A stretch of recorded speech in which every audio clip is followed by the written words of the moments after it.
let's lay out what can we expect to happen in 2024. What do we hope to happen? What is in our business plan to make happen in the documentary, the movie, the movement?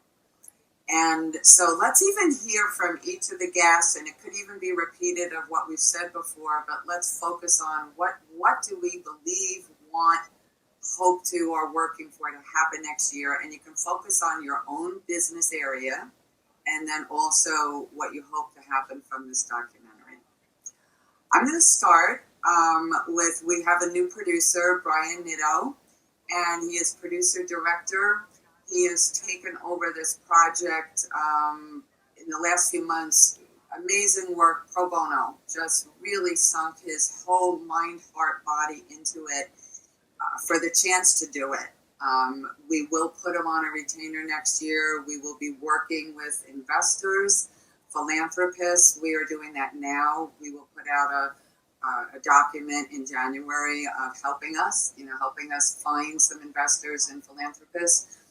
But Brian Nitto is in New Jersey, experienced with television and film. He will position us to present this to Netflix. So we have at least one place that we know it will be presented and what will be presented. The second landing spot is we are looking to produce episode 1 of a 3-part series in the first quarter. We have most of the recordings done. We will add some new recordings. And we will partner with Centenary University, the film school, to do some of that recording as well.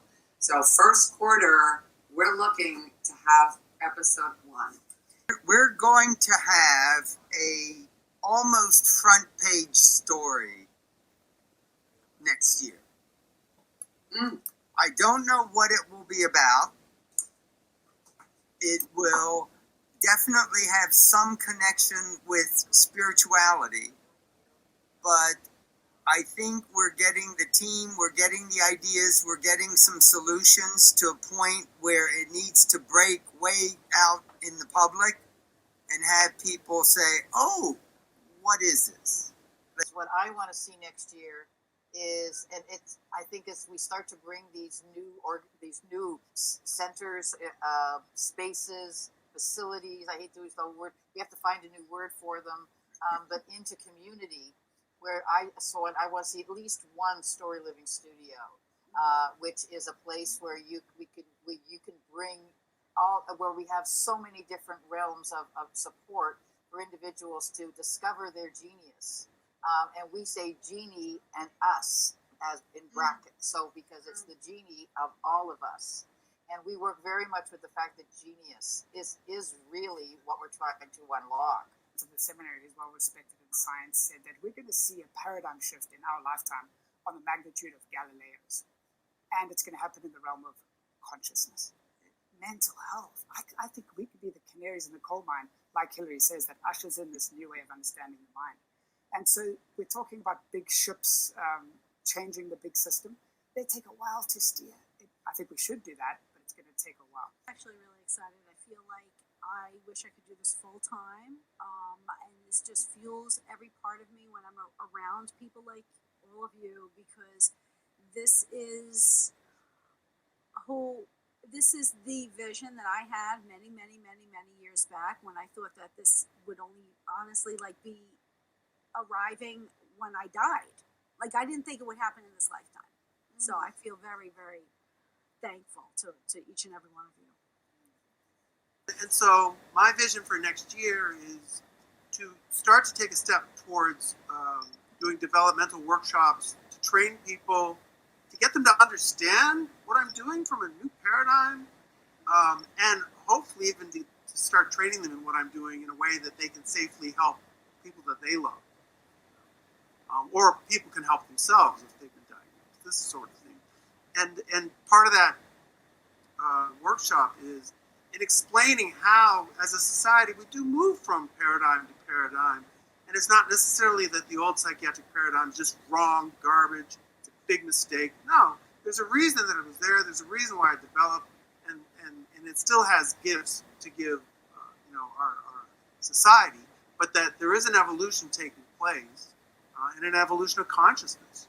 For 2024, what I envision is to partner with more psychiatric people, from therapists, psychologists, and also ketamine centers that we have in the Chicagoland area. What is happening is, after they have their ketamine experience, or if someone went to Costa Rica, they don't have to have ayahuasca experience. They don't have anyone that can walk them through that 3-month transition. So that's what I have been trying to partner with. So I've been reaching out to a lot of different practices about that, and also letting them know what I do, and from both a spiritual perspective and from a clinical perspective. If they have clients who have been depressed for a long time, or they are being diagnosed with bipolar or even possibly DID, to help them find a way to integrate so they can live on a day-to-day basis. This doesn't have to be a diagnosis that shuts you down and you can't function. This is actually a calling, and let's see what we can do about it. So that's what I'm envisioning for 2020. On a personal level, I'm hoping to get involved with the college that I went to, the College of Charleston, and hopefully open or start a peer support kind of oriented service. I was pretty dissatisfied by our college's counseling services. When I went to them multiple times, they turned me away and said, "We don't know how to help you," and that's not really what you want to hear. It makes you feel more broken. And there's a lot of power in peer support and peer advocacy. So I think, trying to see what we can do on our local colleges, like you were saying, branch out, try to see what we can do in terms of peer support and people with lived experience, stepping up to be the voices of, helping others with their own lived experience, which is a difficult task, by all means. But, I think that would be a really good focus point, is focusing on colleges where, a lot of students do struggle with mental health, and a lot of big reason for them to drop out of college is mental health, so education focus would be a really good place to start. And also, I think, just in terms of our documentary, looking at making sure that, what we're doing is in solidarity. I encourage everyone here to document everything that you're going through, because it adds validity. When you have an idea, it's an idea, but when you put it on paper, that idea becomes your personal intellectual property, right? And it's also, so it's beautiful that way, but it also shows that progress, which is so incredibly important to demonstrate. And then the other thing that I would just add real quick, if I could, is in response to Janet's question about what I'd like to see globally as well as locally, is for us to turn to documents that are liberating, equalizing, and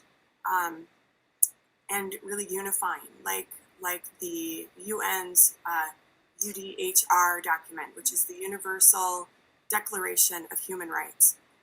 Also the WHO's what is it called? The Equality Rights Toolkit. These are the kind of documents that I believe all people from every walk of life should be familiarizing themselves with, whether or not you are in the mental health care industry itself or not, but rather than leaning on these constructed labels and this formulated umbrella kind of experience, of bipolarity, which basically has everything but the kitchen sink thrown under it. It does not look at physical conditions. It doesn't look at different things like your diet and thyroid issues and all of that, your exercise level, etc.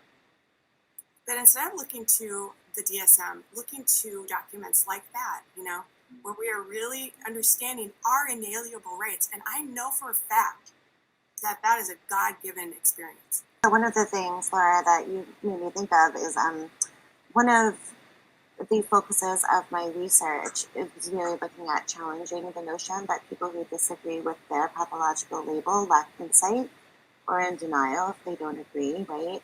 So I think one of the most important things for me to sort of get across through the use of this docuseries is that there's something to be said for honoring somebody's inherent wisdom, right? And what they believe their experience to be. And oftentimes, some people do know what they're going through and understand it to be spiritual. They have the requisite knowledge, right? For others, they may not, and it may be completely overwhelming and terrifying. But if they're given permission to speak honestly about their experience, more often than not, there's a spiritual component there, right? That maybe often doesn't get spoken about because they don't feel that they're in a safe place to express that. Where if they do, they'll get shut down and be told, oh no, that's psychosis, right? Because a lot of the times, because there is no spiritual competency within the mental health system, and there is no spiritual framework for understanding these experiences, if you go into a hospital saying I'm having a spiritual experience, more often than not, they're going to translate that as being psychosis, right? So I think it's really important to understand that people do have some inkling, some wisdom, some intuition of what's occurring for them. One thing that hasn't come up much in this conversation, because there's been a lot of focus as appropriate on our legal challenges and also on the documentary and things like that, legal challenges and the systemic challenges that everybody's working on. When it's time, when the Holy Spirit moves and it's time for the movie, one of the things that some of you may not be aware of if you haven't seen the script or know enough about Janet's story is that it has a lot of humor in it. Because Janet, because she was so aware of what was going on, she knew how to handle the people in the institution so she could get out in time for Christmas. It's a very winsome. There are very winsome scenes that will come up. So it's not some sort of diatribe about you people don't understand and you need to get it straight. It will be a story that people can relate to more easily, and even if they haven't had a traumatic spiritual experience and things like that. So it doesn't have to happen in 24. I'm just saying I'm looking forward to that element as we talk about all of these things that will raise awareness in the world, and that will be I don't know how, it might be a comedy drama. I don't know. I'd love to figure out how I end up on college campuses, sharing my story in relation to the work we're doing, in relation to building a presence. So for example, one of the reasons I'm into benefit concerts and philanthropy and activism. So for my generation, there was something called the Free Tibet Festivals in the 90s that the Beastie Boys sponsored, and they brought light to the Tibetan cause. And what they did through doing these festivals is they basically helped fund and establish students for a free Tibet on almost all the campuses in America. So just take that nugget, put it in your back pocket, and let's make that part of, I would love to just be in service to that. I also think it's because I have a young heart. I feel really connected to 20-year-olds and teenagers. Is a big part of me that maybe is even stunted, right? Because of my experience, but for some reason I feel really strongly that I'd like to be a part of that. So I'm really excited. And then covering that for the docuseries, again, it's another avenue and way in. To me, that's part of what we're filming, on campus, live, and with some artivism, with some activism. Let's not just stand still and wait to be invited to give a keynote speech. Let's go on campus and hold our own pop-up thing with a loudspeaker and start rabble-rousing a little bit in a fun way, So I would be into that, as being part of what we document. That would be a lot of fun. And I want to go on record. I want everyone to hold me accountable to that. That's why I'm sharing out loud. It is logged in here, Bret. You too. Yeah, I want to be accountable to that. Forward this agenda that we need to get this conversation had, and the stories that need to be shared need to be told, I feel, quickly, because not that we're running out of time, but for so long we've just been carrying on with the rhetoric of the fact that when you go into a mental health institution, you're medicated without your consent, and either it results in a negative outcome, or if you're lucky, you're okay. But we can't continue with this, because there are millions of people across the world who are being medicated against their will, and we're talking about it. Change needs to happen. So for me to go and fly and obviously present and talk to you, I'd love to be there tomorrow if I could. But I'm still studying. I've got my exams to complete. So we pushed it to August because my exams are finishing in July. Otherwise, I would love to be there sooner. But yeah, I just feel this urgency that we don't really have this time to keep talking. We need to take action. And it's my impatience as well because, obviously I've lost my father. I've got a family member who's still struggling with their health, and it's not looking good. And I just keep seeing there's so many stories of people struggling out there, and we just need to do something.